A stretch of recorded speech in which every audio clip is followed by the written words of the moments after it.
نحمده ونصلي ونسلم على رسوله الكريم اما بعد فاعوذ باللہ من الشیطان الرجیم بسم اللہ الرحمن الرحیم السلام علیکم ورحمۃ اللہ وبرکاتہ۔ الحمدللہ، آج ہم پارہ نمبر 2 سیقول نام ہے پارے کا، اس کی طرف بڑھیں گے انشاءاللہ اور اس کے اہم مضامین اور نکات دیکھیں گے انشاءاللہ۔ پارہ نمبر 2 جب اس کا آغاز ہوتا ہے تو اس میں سب سے پہلے جو احکامات نازل ہوئے وہ قبلے کے حوالے سے ہیں۔ حضور نبی کریم صلی اللہ تعالیٰ علیہ وآلہ وسلم جب آپ نے نبوت کا پیغام پھیلایا، جب آپ اپنے صحابہ کو لے کر نبوت کے سفر پر گامزن ہوئے تو یہود اور نصارہ کی طرف سے ایک مطالبہ ہوا، انہوں نے کہا، اعتراض ہوا۔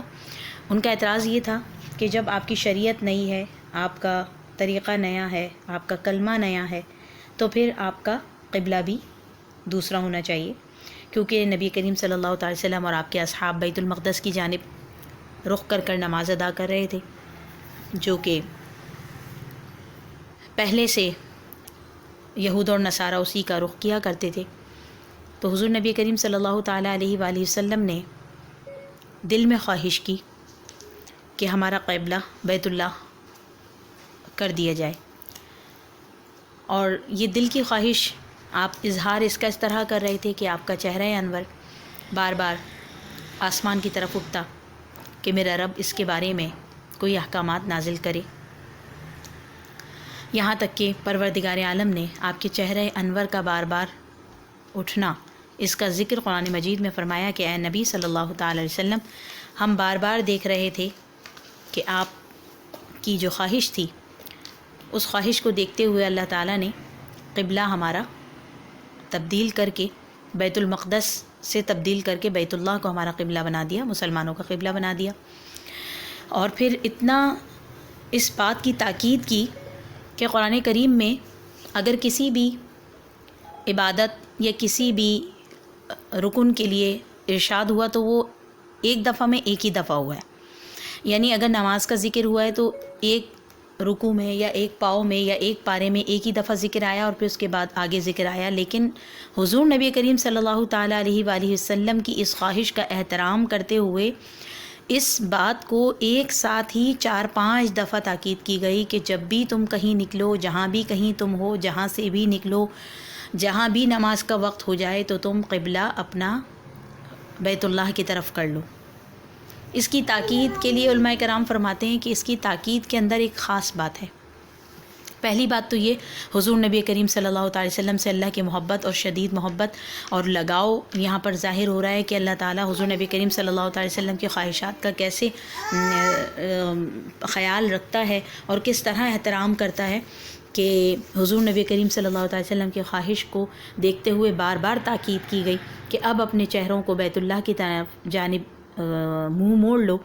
اور دوسری اس کے اندر بات یہ ہے کہ یہ جو اتنا زیادہ قبلے کی سمت کا بتایا گیا تو علماء کرام کہتے ہیں کہ ہمارے لیے جو اس کے اندر سیکھنے والی بات ہے وہ یہ ہے کہ ایک مومن اور مسلمان جب زندگی میں نماز کے اندر ہوتا ہے تب تو اس کا قبلہ ہوتا ہی بیت اللہ کی جانب ہے، لیکن جب وہ نماز سے باہر آ جاتا ہے تب بھی اس کا قبلہ نہیں ختم ہوتا۔ مقصد یہ ہے، ہم نے دیکھا ہوگا دنیاوی طور پہ جب ہماری کسی سے محبت ہوتی ہے، کسی سے ہماری چاہت ہوتی ہے، قربت ہوتی ہے، الفت ہوتی ہے، تو ہمارا ذہن اس کی جانب لگا رہتا ہے۔ بظاہر ہم گھر کے کاموں میں لگے ہوتے ہیں لیکن ہمیں فکر ایک ہی ہوتی ہے کہ بچے ہیں تو اسکول گئے ہوئے ہیں تو واپس آئیں گے، آنے والے ہوں گے، ان کے لیے پکانا ہے، ان کے کپڑے دھو کے رکھنے ہیں، ان کا یونیفارم تیار کر کے رکھنا ہے۔ اگر شوہر ہے تو شوہر کی یاد ہر وقت دل میں تازہ ہوتی ہے کہ وہ آفس گئے ہیں تو واپس آئیں گے تو ان کو کیا پسند ہے، کیا کھانا ہے، کیسے ان کو کپڑے تیار کرنے ہیں۔ تو جو اللہ والا ہوتا ہے نا، اس کی لو جو ہے وہ اللہ کی جانب لگی ہوئی ہوتی ہے، اس کا قبلہ جو ہے وہ اللہ کی جانب ہی ہوتا ہے، چاہے وہ نماز میں ہو یا نماز سے باہر ہو، لیکن اس کا رخ جو ہے، اس کے دل کا رخ، اس کی محبت کا رخ، اس کی چاہت کا رخ، اس کی اطاعت کا رخ اللہ کی جانب ہوتا ہے،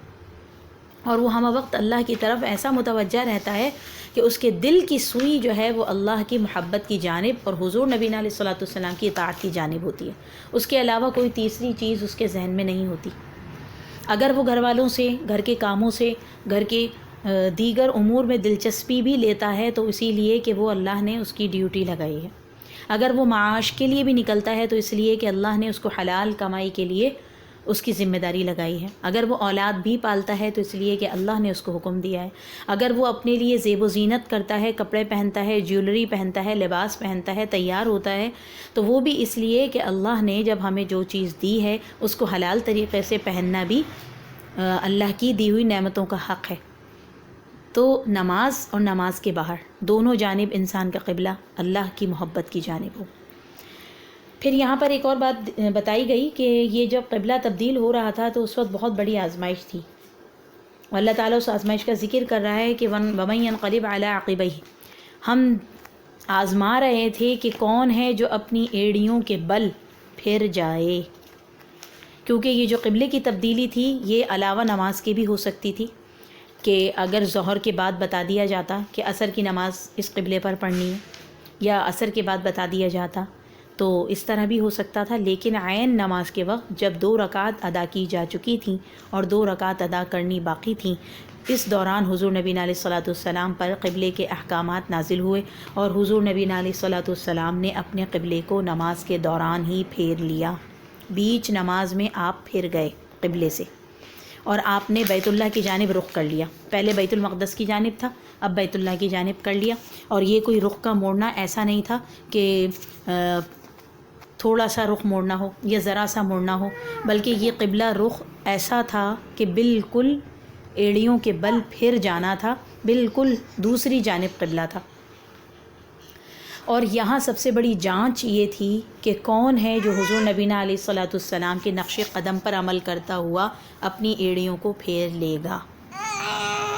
فرمایا کہ یہ آزمائش ہے،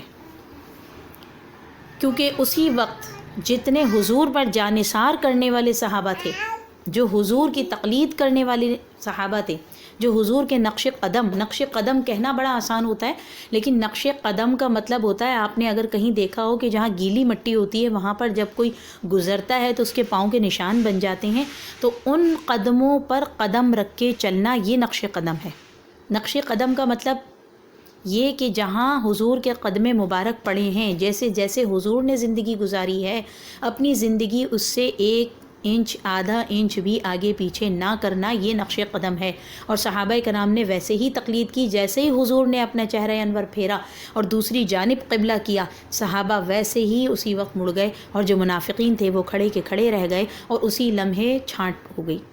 جیسے جب ہم کوئی چیز چنتے ہیں تو ہم خراب چیز کو الگ کرتے جاتے ہیں اور اچھی چیز کو الگ کرتے جاتے ہیں، تو بالکل اسی طرح اس وقت جانچ ہو گئی. اسی لمحے صحابہ جو تھے، جو مومن تھے، جو روشن ذہن تھے، جو روشن دماغ تھے، جو حضور کے تابع تھے، جو حضور کے جانثار تھے، وہ فوراً پلٹتے چلے گئے، اور جو منافقین تھے وہ کھڑے کے کھڑے رہ گئے. تو اللہ نے فرمایا کہ ہم اس وقت جانچ کر رہے تھے کہ کون ہوگا جو مومن ہوگا اور حضور نبی علیہ الصلاۃ والسلام کی اطاعت کرتے ہوئے اپنی ایڑیوں کو پھیر لے گا. اس کے بعد اس کے اندر ایک نقطہ اور آیا کہ جب قبلہ تبدیل ہوا تو کفار نے مذاق اڑانا شروع کر دیا کہ کیسا عجیب مذہب ہے کہ پہلے تو یہ ہمارے قبلے پر تھے، اب انہوں نے قبلہ پھیر لیا، ان کا تو قبلہ ہی بدلتا رہتا ہے. تو یہاں پر بتا رہے ہیں علماء کرام کہ جب بھی کبھی آپ کے اندر کوئی تبدیلی آتی ہے تو لوگ تو باتیں بناتے ہیں. پہلے آپ نماز نہیں پڑھتی تھیں، اب 5 وقت کی نماز پڑھنے لگ جائیں تو لوگ اعتراض کرتے ہیں، بڑی ملانی بن گئی، کل تک تو کوئی نماز نہیں پڑھتی تھیں، اب بڑی نمازیں شروع ہو گئیں. یا پھر اگر آپ پہلے پردہ نہیں کرتی تھیں اور اب پردہ کرنے لگ گئیں تو اعتراض ہوتا ہے کہ جی پہلے تو بے پردہ سب کے سامنے آ جاتی تھیں، پہلے تو یوں ہی پھرتی تھیں، اب بڑے پردے کر رہی ہیں. یا پہلے آپ جو ہے وہ نامحرم جو کزنز ہیں، جو بہنوئی ہیں، آپ کے جو دیور ہیں، جیٹھ ہیں، ان سے پہلے نہیں پردہ کرتے تھے یا پھر پہلے ان سے زیادہ احتیاط نہیں کرتے تھے، اب جب سے آپ نے قرآن کو پڑھا تو آپ نے احتیاط شروع کر دی، تو پھر اعتراض ہوگا. تو یہاں بتایا جا رہا ہے کہ جب قبلے کی تبدیلی آئی تو کفار نے اعتراض کیا، اور جب بھی کبھی کوئی تبدیلی آتی ہے لوگوں کا کام تو اعتراض کرنا ہی ہے، لیکن جو اللہ والے ہوتے ہیں، جو اللہ کی محبت والے ہوتے ہیں، وہ اپنی جگہ سے ہلتے نہیں ہیں، بلکہ وہ جمے رہتے ہیں. اور یہی تو ان کی جانچ ہوتی ہے، یہی تو جانچ ہے. اگر ہم عصر کی نماز پڑھ رہے ہیں، مغرب کی نماز پڑھ رہے ہیں، روزہ رکھ رہے ہیں، تو اس سے تو ہمیں کوئی بھی نہیں روکے گا. ظاہر مسلمان معاشرہ ہے، کوئی یہ نہیں کہے گا کہ نماز نہیں پڑھو، روزہ نہیں رکھو، یہ تو کوئی آزمائش کی باتیں نہیں ہیں۔ ہاں جب ہم دین پر مکمل عمل کرنے لگتے ہیں اور ہر بات پر مضبوط ہو جاتے ہیں، کسی شادی میں جاتے ہیں اور وہاں پر جب مکس گیدرنگ ہوتی ہے اور وہاں پر ہم اپنا عبایا نہیں اتارتے ہیں، ہم نقاب لگائے رکھتے ہیں اور مووی نہیں بنوا رہے ہیں، تصویریں نہیں بنوا رہے ہیں، مہندی مائیوں میں شرکت نہیں کر رہے ہیں، سالگرہ میں شرکت نہیں کر رہے ہیں، یا پھر ان کزنس سے جن سے بڑا ہنسی مذاق ہوتا تھا اب ان سے تھوڑا دور دور رہ رہے ہیں، تو اسی وقت تو اعتراض اٹھائے جاتے ہیں۔ یا ہم اپنی بیٹے کی شادی کر رہے ہیں تو جہیز نہیں لے رہے، یا بیٹا بیٹی کی شادی ہو رہی ہے تو ہم مہندی مائیوں نہیں کر رہے ہیں، تو یہی تو اعتراضات کے اوقات ہوتے ہیں۔ انہی اوقات میں تو اللہ کی طرف سے جانچ ہوتی ہے، اور جو اس جانچ پر پورا اتر آئے وہی مومن ہے، وہی در حقیقت اللہ کا پسندیدہ بندہ ہے، وہی در حقیقت اللہ کی راہ میں خالص ہے۔ پھر اس کے لیے اللہ ایمان کی راہیں کھول دیتا ہے، اور پھر اس کے لیے اللہ تعالیٰ فرماتا ہے کہ یہ وہ لوگ ہیں کہ جو مجھ سے شدید محبت کرتے ہیں، جو مجھ سے شدید چاہت رکھتے ہیں، اور جو میری بات کے آگے کسی کی بات نہیں لے کر آتے، اور پھر ان کو یہ میں انعام دیتا ہوں کہ فاذکرونی اذکرکم واشکروا لی ولا تکفرون، کہ جب یہ میرا ذکر کرتے ہیں، اگر تنہائی میں کریں تو میں تنہائی میں ان کو یاد کرتا ہوں، اور اگر یہ مجلس میں میرا ذکر کریں تو میں ان سے اچھی مجلس یعنی ملائکہ کی مجلس میں ان کا ذکر کرتا ہوں۔ اور یہ کیا ہی خوب بات ہے کہ ہم اللہ کو یاد کریں اور اللہ ہمیں یاد کرے۔ اللہ اکبر! ہمارے لیے تو بہت بڑی سعادت ہے کہ اللہ ہمیں اپنی یاد کی توفیق دے دے، لیکن اللہ فرما رہا ہے کہ میں بھی تمہیں یاد کرتا ہوں، تو یہ تو بہت ہی بڑی ہمارے لیے سعادت کی بات ہے۔ حضور نبی علیہ الصلوۃ والسلام نے ارشاد فرمایا کہ جب تم تسبیح و تحمید بیان کرتے ہو تو وہ الفاظ عرش کے ارد گرد چکر لگاتے ہیں، ان کی ایسی بھن بھناہٹ ہوتی ہے جیسے شہد کی مکھی کی بھن بھناہٹ ہوتی ہے۔ اگر ہم نے کبھی سنا ہو کہ جب کبھی مکھی بھن بھناتی ہے تو وہ جو اس کی بھن بھن ہوتی ہے، حضور فرما رہے ہیں کہ اس طرح وہ آپ کا جو ذکر ہے، جو آپ کی تحلیل ہے، جو تحمید ہے، جو تذکیر ہے، وہ اللہ کے عرش کے نیچے اس طرح گھومتی ہے اور اس کی آواز پیدا ہوتی ہے، اور اللہ کی جانب وہ حضور اس کے پیش ہوتی ہے جو ہم اس کی تحمید بیان کرتے ہیں۔ سنن ابن ماجہ کی یہ حدیث مبارکہ ہے، اور آیت نمبر 53 میں ارشاد ہوا کہ جب بھی تمہیں کوئی غم آئے تو لوگوں کو سنانے سے پہلے اللہ کو سناؤ، اللہ کے آگے اپنے غم کو بیان کرو، اور لوگوں کو بھی بتاؤ۔ ظاہر ہے جو ہمارے رشتے ہیں ہم ان سے بھی بیان کرتے ہیں کہ جی یہ بات ہو گئی، یہ غم ہو گیا، لیکن اس سے پہلے اپنے رب کو سناؤ، اس لیے کیونکہ تمہاری سب سے پہلے جو پکار سنتا ہے وہ تمہارا رب ہے۔ اور آگے ارشاد فرمایا، آیت نمبر 155 ہے کہ ہم تم کو ضرور آزمائیں گے۔ جو انسان پیدا ہوا ہے اور جو انسان دنیا میں آیا ہے اس کو آزمایا جائے گا، چاہے وہ ولیوں میں سے ہو، چاہے وہ بزرگوں میں سے ہو، چاہے وہ کتنے ہی برگزیدہ بندوں میں سے ہو، بلکہ اللہ کے جتنے برگزیدہ بندے آئے ہیں، جتنے ولی گزرے ہیں اور جتنے درجات میں بلند ہیں اتنی ہی آزمائشیں ہیں۔ اور پھر آگے بتا بھی دیا کہ کس کس چیز سے آزمائیں گے، ذہنی طور پہ تیار رہنا۔ یہ جس کو ہم یہ سمجھتے ہیں نا کہ ہم نے یہ کر دیا تو اس لیے یہ ہو گیا، ہم نے یوں کیا تو یوں ہو گیا، یہ نہیں ہے، بلکہ یہ اللہ کی طرف سے ہماری لکھی ہوئی تقدیر ہے۔ بعض اوقات ہم ایک ہی لکیر کو پیٹتے رہتے ہیں کہ اگر ہم یہ نہ کرتے تو شاید ہمارا کاروبار تباہ نہ ہوتا، یا شاید ہم یہ نہ کرتے تو ہمارا پیارا بچ جاتا، یا شاید ہم اس طرح کرتے تو ہماری صحت بنی رہتی۔ ہاں بالکل ظاہری اسباب ہیں، ان کو ضرور ادا کرنا چاہیے، لیکن آپ کے ظاہری اسباب کو پورا کرنے کے بعد بھی اگر کوئی اپنی جگہ غم نہ، اللہ تعالیٰ نے پچھلی امتوں کو جس طرح آزمایا اور پچھلے انبیاء کو جس طرح آزمایا اور جس طرح ان کی آزمائش کی اور جس طرح ان کو امتحان میں ڈالا، ان سے زیادہ برگزیدہ ہستیاں آج کے دور میں کہیں نہیں ہیں۔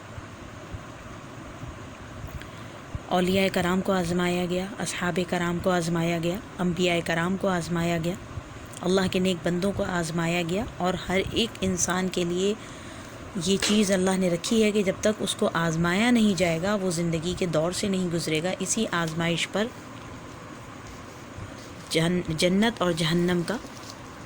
فیصلہ ہے۔ لیکن فرمایا کہ اس آزمائش پر پورا اترنے والے کچھ لوگ ہیں، وبشر الصابرین، اور خوشخبری ہے ان کے لیے جو صبر والے ہیں۔ یعنی اتنے غم، خوف اور اتنی آزمائشوں کے دور میں بھی کچھ لوگ ایسے ہیں جن کے لیے خوشخبری ہے، جیسا کہ آج جو ایک خوف کا دور چل رہا ہے، بیماریوں کا دور چل رہا ہے، وائرسز کا دور چل رہا ہے، لیکن آج بھی تو کچھ لوگ ایسے ہیں نا جو اللہ پر توکل کیے بیٹھے ہیں، اللہ کی یاد پر اپنی زندگی کا دار و مدار لگائے بیٹھے ہیں، اپنی زندگی کی ہر امید اپنے رب سے بنائے بیٹھے ہیں۔ تو وبشر الصابرین، یہ ایک اندرونی ٹھنڈک ہے، خوشخبری ہے صبر کرنے والوں کے لیے۔ صبر والے کے لیے خوشخبری کیا ہو سکتی ہے؟ اس کے لیے تو حادثہ یا بیماری یا کسی کی جدائی یا کسی کا انتقال یا غم کی خبر ہے، لیکن اللہ کہہ رہا ہے کہ صبر کرنے والوں کے لیے خوشخبری ہے۔ اس کے لیے کیا خوشخبری ہے؟ کہ جب وہ صبر کرتا ہے، اللہ کی خاطر صبر کرتا ہے۔ ایک تو ہوتا ہے کہ وقت آنے پر آپ کو صبر ہو ہی جاتا ہے، مثال کے طور پہ کسی کا انتقال ہوا، تھوڑے عرصے بعد جب آپ شکوے شکایت سے دل بھر جاتا ہے، رو رو کے دل بھر جاتا ہے، اس کو ہم یہ نہیں کہیں گے کہ صبر آ گیا، وہ تو ایک وقت نے آپ کے زخم کو مندمل کر دیا، اس کے بعد آپ کو صبر آ گیا۔ ایک ہے وقت پر صبر کرنا، اس وقت صبر کرنا جب چوٹ لگے، اس کے لیے فرمایا کہ یہ صبر صرف اسی کو آ سکتا ہے جو اللہ کے تقوی کے اندر پورا اترے، جس کو اندر سے اللہ کے ذکر کی ٹھنڈک حاصل ہو، دل کا اطمینان حاصل ہو۔ جیسے غزوہ بدر کے موقع پر اللہ نے اصحاب مصطفیٰ صلی اللہ تعالی وسلم کو ٹھنڈک عطا فرمائی، جیسا کہ ابراہیم علیہ السلام کے لیے آگ کو ٹھنڈا کر دیا گیا، کونوا بردا و سلاما علی ابراہیم۔ در حقیقت وہ آگ تھی، لیکن ابراہیم علیہ السلام کے لیے ایسے تھی جیسے جنت کی ٹھنڈی ہوائیں۔ میدان کربلا میں جس طرح حضرت حسین رضی اللہ تعالیٰ عنہ نے شہادتوں کے لیے اپنے تمام اہل خانہ کو پیش کیا، یہ وہ ٹھنڈک ہے جو اللہ مومنین کو عطا فرماتا ہے، صالحین کو عطا فرماتا ہے، اپنے چنیدہ بندوں کو عطا فرماتا ہے، اپنے خاص لوگوں کو عطا فرماتا ہے۔ اور جوں جوں اللہ کا قرب آتا جاتا ہے، اس ٹھنڈک کے اندر اضافہ ہوتا چلا جاتا ہے، اور پھر وہ کہتے ہیں، آیت نمبر 56 ہے، انا للہ و انا الیہ راجعون، اے اللہ ہم تیرے ہی لیے ہیں اور ہمیں تیری ہی طرف لوٹنا ہے۔ کیونکہ کسی بھی موسم، کسی بھی وقت اور کسی بھی حالات میں ہمیں رکنا نہیں ہے۔ مشکل وقت میں صرف ایک چیز کی سخت ضرورت ہوتی ہے، وہ ہوتا ہے کسی کا ساتھ۔ تو مومنین کے ساتھ اللہ ہے، اور اللہ ہر زخم کا مرہم ہے۔ آیت نمبر 57 میں ارشاد ہوا کہ ان کو کیا ملے گا؟ جو یہ پچھلے کام کرتے ہیں ان کو یہ ملے گا کہ اولئک علیہم صلوات من ربہم ورحمہ واولئک هم المہتدون، ان کا رب ان پر رحمت نازل کرے گا اور صلوات نازل کرے گا، اور اللہ کے فرشتے بھی ان پر رحمتیں نازل کریں گے۔ اولئک علیہم صلوات من ربہم ورحمہ واولئک هم المہتدون، اور یہی لوگ ہدایت پر ہیں۔ اور آیت نمبر 58 میں پیچھے جو اتنا صبر کا بیان ہوا، صبر کی آیات بیان ہوئی، صبر کا ذکر ہوا، اس کے بعد آیت نمبر 58 کے اندر اللہ تعالیٰ نے جو پہلا ذکر کیا وہ ایک خاتون کا ذکر کیا، ان الصفا والمروۃ من شعائر اللہ، کہ صفا اور مروہ اللہ کی نشانیاں ہیں۔ یہ کس کی نشانی ہے؟ در حقیقت یہ حضرت بی بی ہاجرہ کی نشانی ہے۔ یہ جو صبر والے ہوتے ہیں، جو برداشت والے ہوتے ہیں، جو توکل والے ہوتے ہیں، جو اللہ والے ہوتے ہیں، چاہے وہ مرد ہوں چاہے وہ عورت ہوں، اللہ ان کے نام رہتی دنیا تک کے لیے تاریخ میں رقم فرما دیتا ہے۔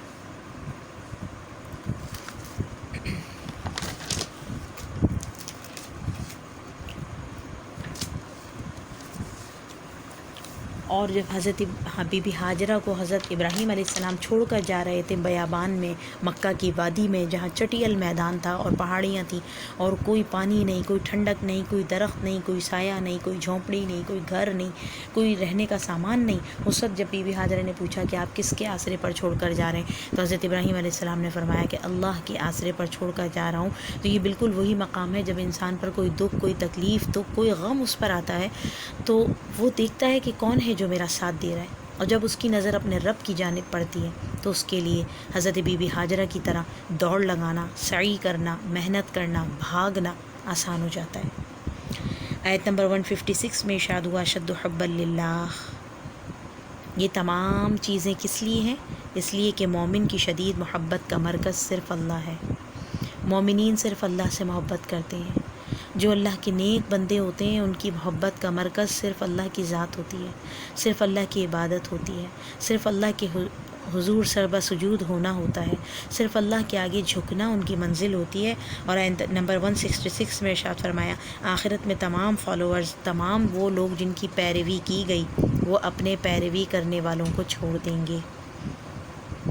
167 میں